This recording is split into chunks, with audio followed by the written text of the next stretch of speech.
Troop mooie waar besluit een protte meesken om te gaan varen. En daarom neemt de drukte bij bootverhuurders en verkepers extra ta. Dat gaat op dit moment echt heel goed. We verkopen heel veel boten. We hebben op dit moment al ruim 45 tot 50 boten verkocht dit jaar. Dus dat is echt wel een hele stijging ten opzichte van vorig jaar.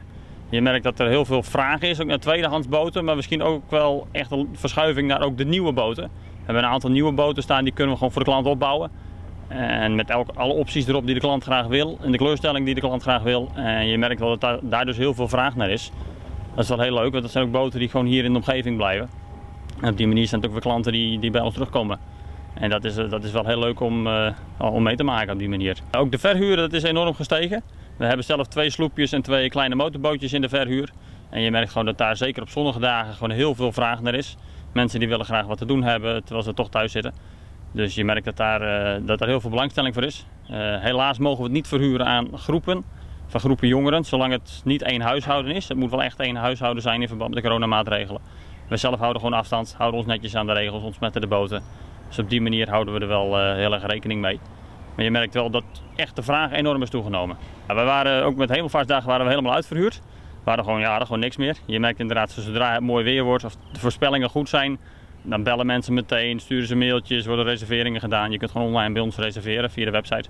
Dus dan zie je eigenlijk meteen dat daar een hele stijging in zit. We houden ons wel echt aan de maatregelen, dus wij houden zelf afstand. We ontsmetten de boten ook regelmatig. Tenminste elke keer nadat ze terug zijn gekomen. Wij varen sowieso niet mee, zorgen ervoor dat we niet op hetzelfde moment met de klant in de boot zitten. En doen echt van afstand wat uitleg geven. Dus op die manier houden we er wel echt rekening mee. En je mag ook eigenlijk alleen als gezin of als huishouden mag je een boot huren. Dus niet als vriendengroep helaas. Ja, hou je gewoon aan de richtlijnen. Het kan prima als gezin. Daar is niks mis mee. Als je gewoon een beetje netjes aan de regels houdt, dan is dat prima. Maar ja, je mag niet als vriendengroep gaan varen. Dus ja, doe dat dan ook niet, want anders verpest je het toch voor een ander.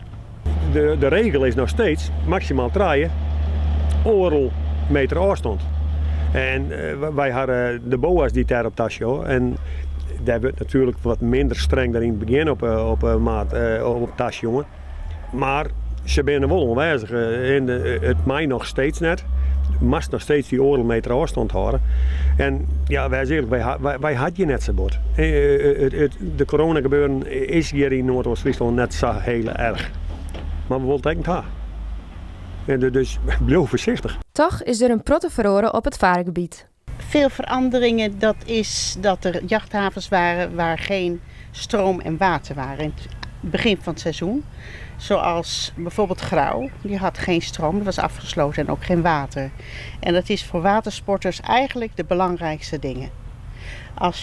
Wij hebben alles aan boord, dus dan is stroom en water heel belangrijk. Nou, dat nooit daar heel gewoon.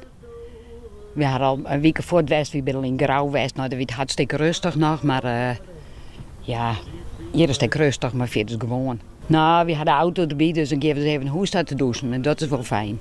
Dus je rijdt hem wel? We rijden dus wel, ja.